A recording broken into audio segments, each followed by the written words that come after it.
ఇప్పుడు మీకు ఒకటి చూపిస్తున్నాను ఫ్రెండ్స్. దీని గురించి పల్లెటూరు పిల్లకాయలకి బాగా తెలుస్తుంది. అలానే గవర్నమెంట్ స్కూల్లో చదివిన పల్లెటూరులో ఉన్న వాళ్ళకి బాగా తెలుస్తుంది. మిగతా వాళ్ళకి కూడా తెలుస్తుంది, తెలియకూడదని రూల్ లేదు. మేమైతే దీన్ని చిన్నప్పుడు చందమామ అని పిలిచేవాళ్ళం. అవునా? ఇది కాకుండా మీరు వేరే పేరు ఏమన్నా ఉంటే మీరు పిలిచిన టైంలో చెప్పండి. మేమైతే దీన్ని చందమామ అని పిలిచేవాళ్ళం.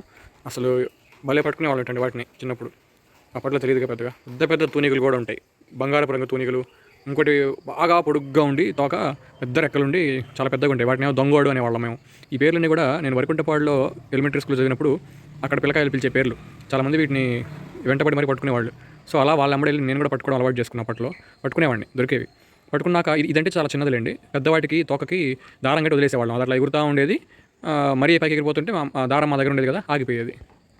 సో అలా జరుగుతూ ఉండేది. అప్పట్లో చిన్నపిల్లలం కదా, తెలియక. కానీ అలా చేయడం, దాన్ని హింసించడం కదా, అది తర్వాత తెలిసి వస్తుంది. సో ఇదైతే దీని పేరు చందమామ అంటారు. చూడండి ఎంత బాగుందో చందమామ. చూసారు దాని కన్ను గ్రీన్ కలర్లో, అబ్బాబ్బా ఏం మెరుస్తుందండి కన్ను. ఆ వెనకాల రెక్కలు, ఆ తోక, ముడి దగ్గర నుంచి తోక తీసేస్తే ఒక మనిషి ట్రెక్కింగ్ చేస్తున్నట్టు ఉంది. ముందు రెండు చేతులతో ఒక కొండ అంచున పట్టుకొని గొంతు కూర్చుంటా ఉంటారు కదా, మనం కింద లెట్రిన్కి వెళ్ళేటప్పుడు కూర్చుంటాం చూసారా, ఆ విధంగా కూర్చొని ఎక్కుతున్నట్టు ఉంది కొండ. ఆ కన్ను చూడండి గ్రీన్ కలర్లో ఎట్ట మెరుస్తుందో. ఆ కన్ను మొత్తం తలకాయలాగా ఊహించుకోవచ్చు మనం, ఒక మనిషిగా ఊహించుకోవాలనుకుంటే. అంత బాగుంది, భలే ఉంది అసలు. అబ్బాబ్బా. బాయ్ బాయ్ చందమామ.